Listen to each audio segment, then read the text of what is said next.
বলা, বলো কিছু। ওদিকটা চলো। আছে তোকে দেবা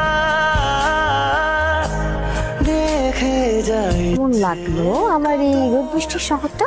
আমার তো তোমার এই শহরের চাইতে তোমাকে দেখতে বেশি ভালো লাগছে। তাই আমার এই মুহূর্তে আরো কি করলে ভালো লাগতো জানো? কি? যদি আমাকে কি একটু বাইকের পেছনে নিয়ে ঘোরাতে। এদিকে এই বাইকটা কার? আমার বন্ধুর। তাহলে তো ভালোই হলো। এই বাইকটা আমার এখন লাগবে। কেন? আমি বাইক চালাবো। আর তোর ভাবি ও আমার পিছনে চড়বে। গীতা जो রাকিব সাসারপুরি ইয়া নানি তো গুনান থেকে আইছো ঢাকা থেকে আসছি। তো এই কারো গীতা আমি আমার গার্লফ্রেন্ডের সাথে দেখা করতে আসছি। ও আস্তে করে পরিবেশ নষ্ট না করিয়া যাও। আর যদি না যাই? এই বেটা না গেলে বেটা একদম। তুমি না প্লিজ চলে যাও। হ্যাঁ, আমি এত দূর থেকে আসছি তোমার সাথে দেখা করার জন্য, আমি এখনই চলে যাবো। ঝামেলা চাই না প্লিজ।